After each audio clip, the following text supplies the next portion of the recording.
All right, how you guys doing? Good? All right. Would you pay more attention to me if I wore these? Well, Michael, I'll do that just for you. You will be absorbed.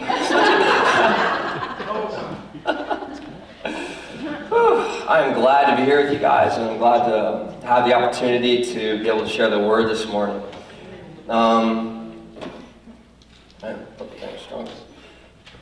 So, a couple weeks ago, I got the opportunity to share a message about how it's actually loving of God to let you experience pain and suffering. Because ultimately, as a child of God, God works it for your good, but He also works it for His glory, such that He's glorified in the situation and glorified in your life. And as a side point, I made a remark about a legalistic, overbearing interpretation of Romans 8:28. Right. Romans 8:28 being that all things work together, or God works all things together, for the good of those who love God and are called according to His purpose. And I said that the legalistic interpretation of that is, well, I don't love God enough. I don't love God perfectly, so how could that promise possibly be true? How could God possibly do that? Right? And my response to that was that your salvation didn't start with you loving God at all. It started with God loving you and sending His Son to take your place to satisfy God's wrath against sin. Yes. That's how it started. Right? But I want to dive deeper into that concept, though, about what it means to love God. Because you know how you can be talking to somebody and you think you're talking about the same thing, but they have a different definition than you do? So you think you're talking about the same thing, but not at all, and it just gets messy and really confusing, right? Because you could be saying, like, oh, love God, but somebody else means something different than you do, right? And we want to be the people who have the right definition. So this morning, I just want to start off with two questions. Is it important to love God? Don't answer. Number two, what does it entail? What does it mean to love God? And so to answer that first question, is it important to love God?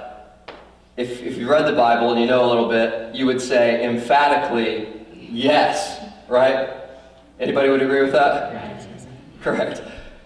And I'll tell you why. It's because when Jesus was asked in Matthew 22, what's the greatest commandment? He responded with this.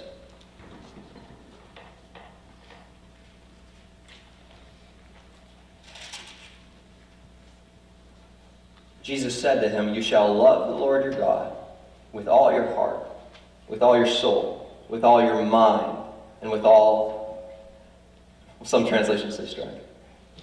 This is the first and great commandment. And the second is like it. You shall love your neighbor as yourself. On these two commandments hang all the law and the prophets. So when they asked Jesus, okay, what's the greatest commandment? He said, love God with everything you've got. Right? Your heart, your soul, your mind. Some other translations say strength. Basically everything you've got to love God. But here's the thing, we need to figure out the definition because we know that's the command and we know it's important. So what's the definition of love? What does it entail to love God?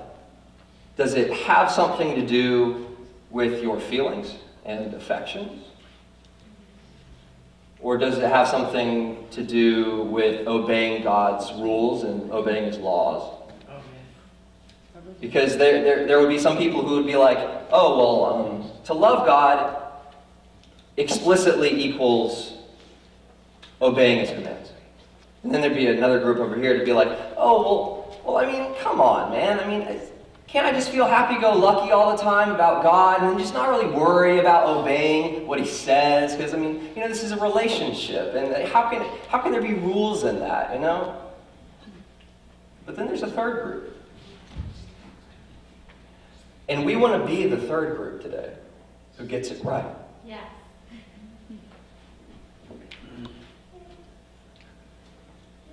We're going to go back to Matthew 10 to find the answer to this question, whether or not loving God kind of entails the affections as well as obedience.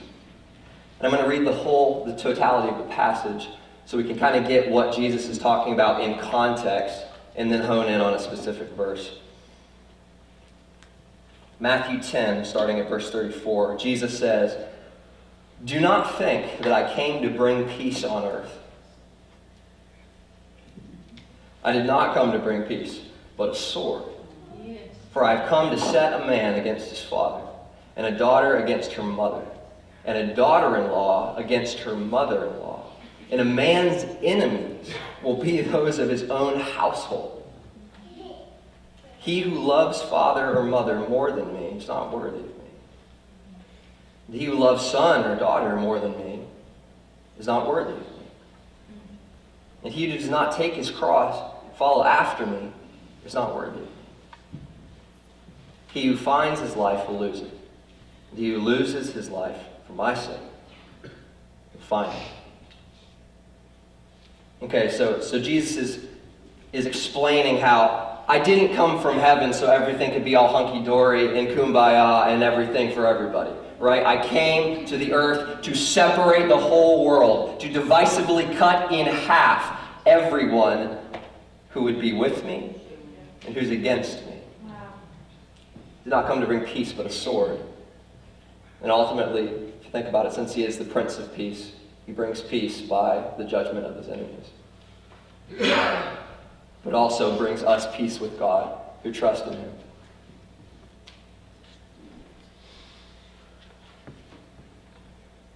And he talks about the cost of that, of choosing Jesus. It says that a man's enemies will be those of his own household. So take heart when you are the only one who chooses to follow God amongst your peers, amongst your family. When you have to choose loyalty to Jesus over loyalty to what your parents tell you to do, or what your friends tell you to do, or what everyone else important in your life tells you what to do, and you've chosen loyalty and obedience to Jesus. And this is the verse that I want to hone in on. He says, "He who loves father or mother more than me is not worthy of me." Now I know it's been a long time since you guys have been under the authority of your parents, right? Like, it's been a hot minute. But think back. Think about that model. You honor your parents. You show your loyalty and love for your parents by doing what they tell you to do, right? You're supposed to. See, that's what I'm talking about. That's the model. It's not always the reality of what we do, but that's the model. So he's saying, he who loves father or mother more than me is not worthy of me, in the sense that you're not fit for the kingdom. You're not fit to follow Jesus if you're just going to follow what other people tell you to do. Follow what your parents tell you to do. Follow what your friends tell you to do. So it's a concept of loyal obedience to Jesus. And this next part is very interesting, which is going to broaden our horizon of what it means to love God. It says, "And he who loves son or daughter more than me is not worthy of me." Let me ask you a question, and I want everyone to raise both hands if the answer is no. Do you obey your kids?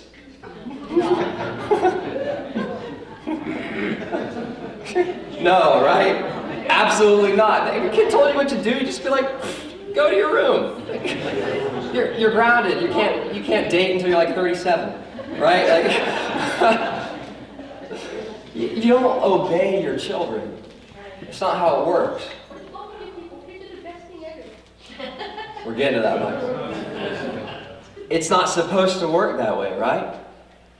But I'll tell you how it works. You don't obey your kids, but you have yearning affection for them. You treasure them. They're precious to you.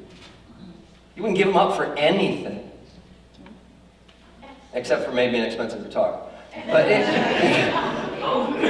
you get my point. Like, you treasure your children. You see their value.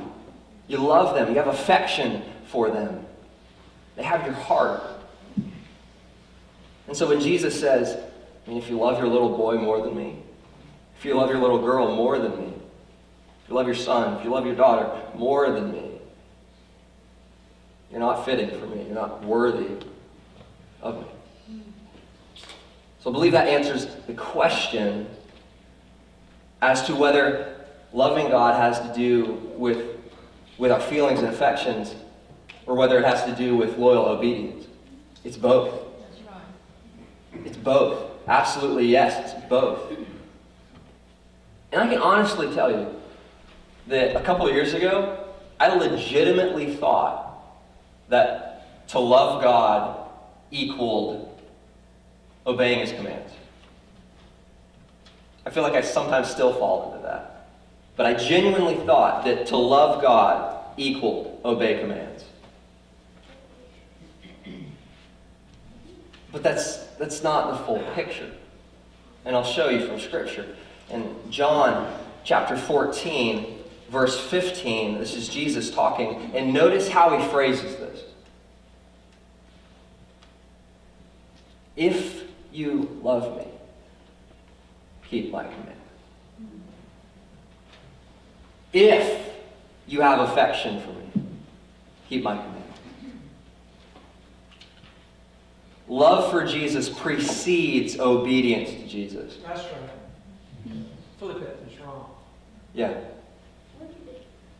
Love for Jesus, love for God, precedes love for Jesus and love for God.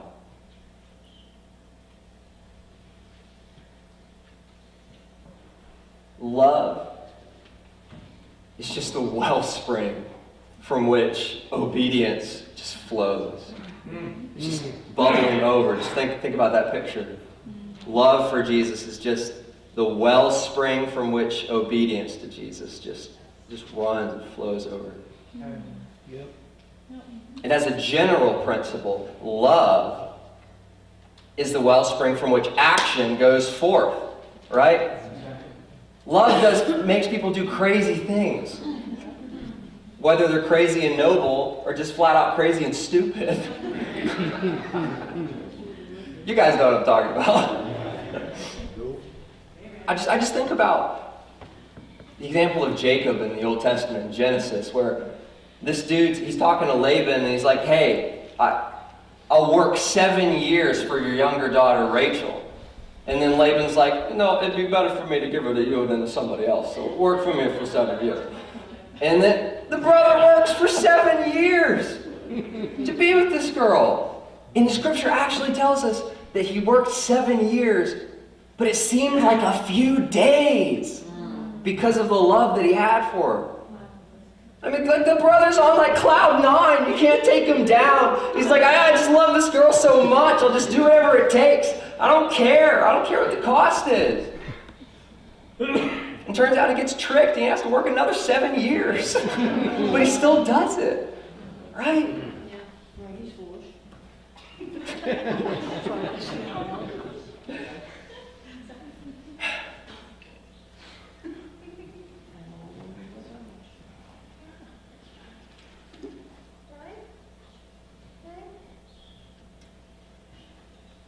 It's the kind of person who says, man, I don't care. Like, I'll work 7 years. I'll work 14 years. I'll drive all the way to Louisiana just to be with this girl. I'll drive to Kentucky, Tennessee, Georgia. I don't care. I'll drive across the state. Well, dude, you just crashed your car. Man, I'll walk. It doesn't matter. Like, I just love this girl. I just want to be where she's at. Do you see the connection point? It's the kind of person who just says, man, God has just given me so much love and grace. And just my cup overflows, right? It's just so many blessings. And it's, how can I not serve the Lord? How can I not obey Him for all that He's done? Just everything that He's given to me. All the grace and the love. How can I not serve the Lord?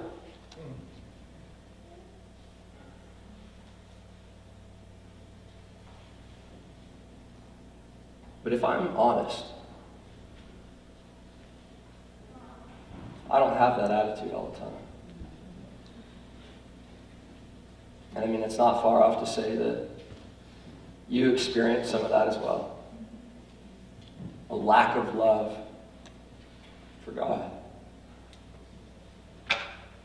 And you see, it might just be a bad day, but what if it's a self-habituated rut? And that's the person I want to talk to today. I'll tell you guys a story. This was a few years ago. I was back in Florida. I was attending Tallahassee Community College, working on my transfer degree. And there was this incredible, godly young woman who I had become friends with over high school and college.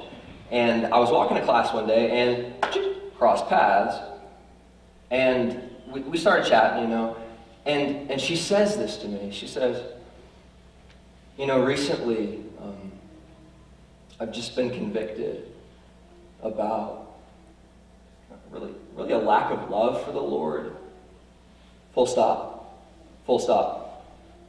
I can honestly tell you that concept had never entered my brain before. I never even conceived of such a thing. Like a lack of love for God, like I was probably still on obey commands, you know? But here's the thing. When I heard that, it didn't blow my mind.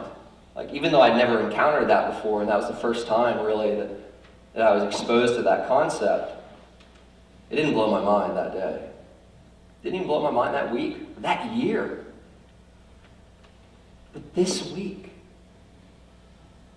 this memory just comes back to me out of nowhere. And I'm just like, whoa. And I'm just blown away by this young woman's honesty and transparency. Just to be brutally honest and just say, I have a lack of love for the Lord. He doesn't have my affection. Yeah, I do what He says, but I don't love Him like I used to.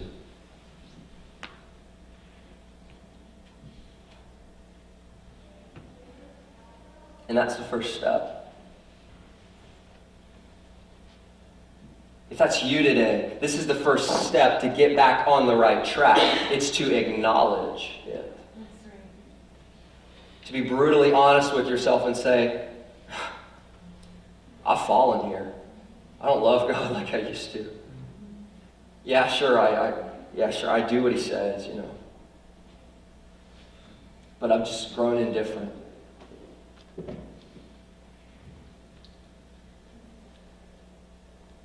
And thank God, Jesus has actually addressed this in the Bible, this specific issue. We're going to be in Revelation chapter 2.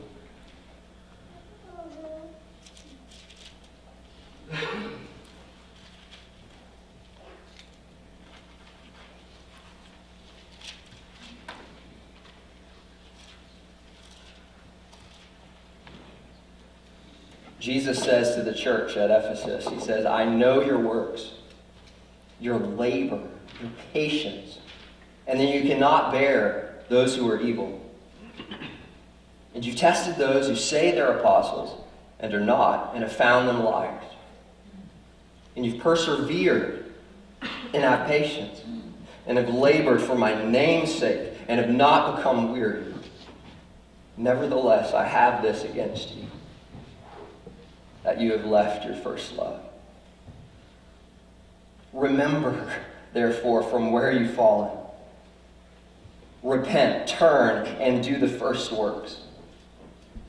Or else I'll come to you quickly and remove your lampstand from its place, unless you repent. So Jesus is saying to this church, he's saying, look, I know everything that you've been doing. I know that you've been patient. I know that you've been working hard for me, and that you've been doing these works in my name, and you've persevered. But you don't love me like you used to. Where's the affection? Where's that childlike heart that was just like, man, God's so good.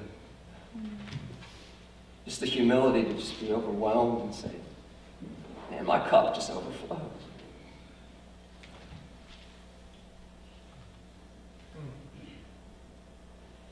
This kind of reminds me of the prodigal son's older brother, if you think about it. Because prodigal son, before he came back, he grabbed the money and he's like, all right, booze, women, carousing.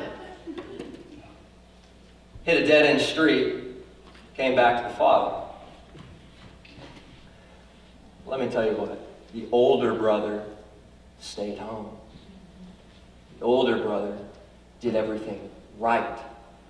He didn't take the money. He didn't go spend it. He stayed home and he obeyed everything his dad told him to do. Did everything right. But he was bitter. So finally, when the younger brother returns, and the father puts this ring on him, and he puts this robe on him, he kills the fatted calf, it's roasted on the fire, and the older brother's outside the building. The father goes to him, and he's like, come on, rejoice with us. Just come join us in a relationship, just fellowship with us, because your younger brother, he's back. And the older brother's like, I've worked for you for years. You wouldn't so much as give me just a calf so I could kill it and make merry with my friends. And this son of yours returns and you kill the fatted calf for him? I did everything you said. I never transgressed one of your commandments.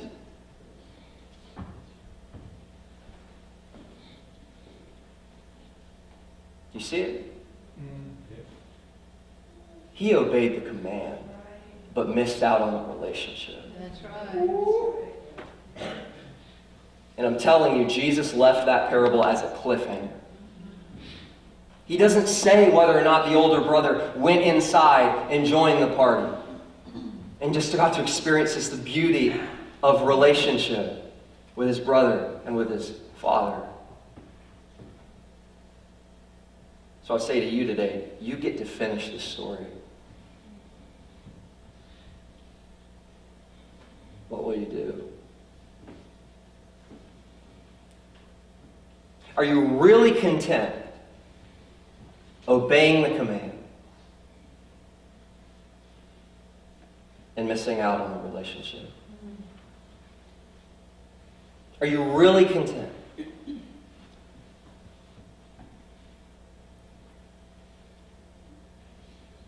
Guys, there's hope. I'm telling you.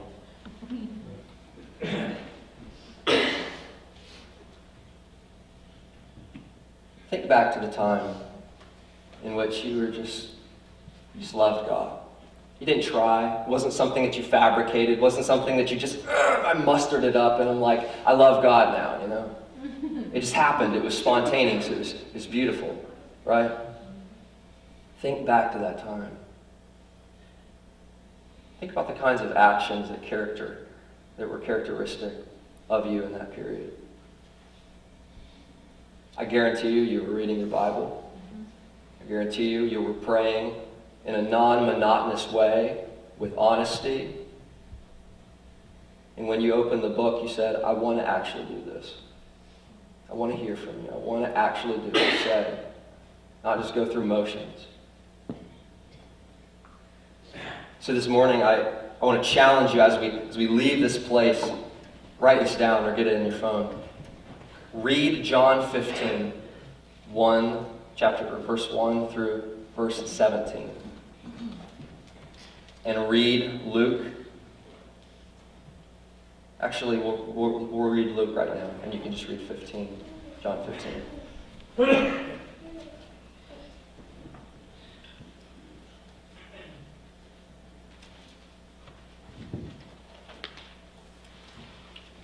It's going to be Luke chapter 7, starting at verse 36. It says, "Then one of the Pharisees asked Jesus to eat with him. And he went to the Pharisee's house and sat down to eat. And behold, a woman in the city who is a sinner, when she knew that Jesus sat at the table of the Pharisee's house, brought an alabaster flask, fragrant oil, and stood at his feet behind him, weeping.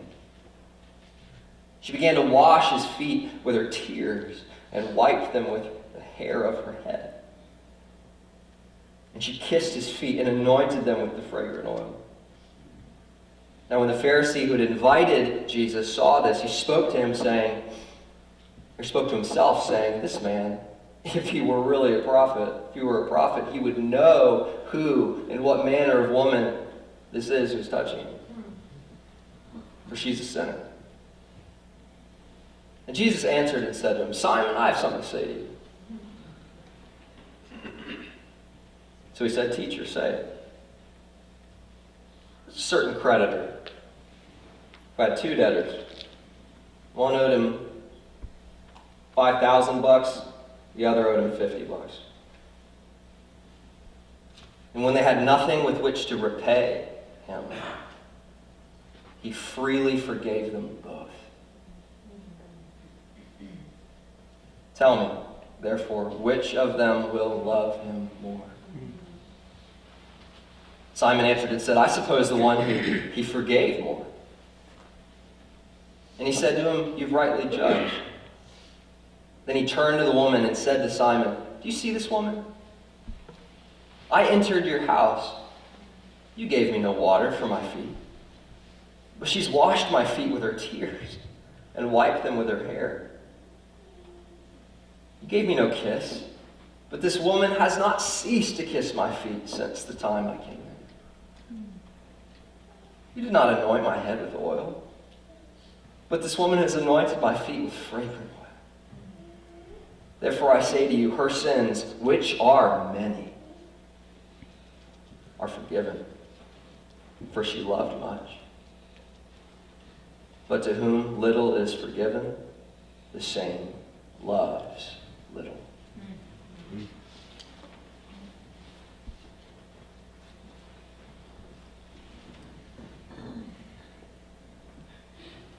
Think back to the time which you were just so blown away by the fact that God had literally absorbed the wrath of God for your sin. It's gone. Righteousness has been fulfilled and accredited to your account. There's a clean slate, and now you can have a relationship to God through Jesus. Just marinate in that. Just hang out there. Abide in his love. That's what he says in John 15. So I challenge you this day. Read John 15, 1 through 17. And just soak in the gospel this week. Think about how much you've been forgiven. And I believe love for the Lord will return. Let's pray.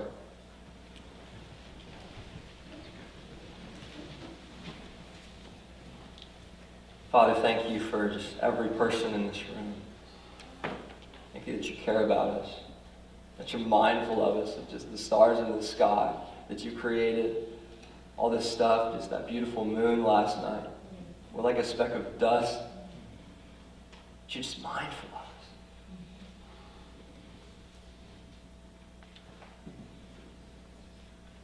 What's a person that you care about in life? I just thank you. Pray that you'd bring us back to a place where we not only obey you, but also love you with our hearts. Pray that you bless the rest of this day. In Jesus' name, amen. You guys are dismissed.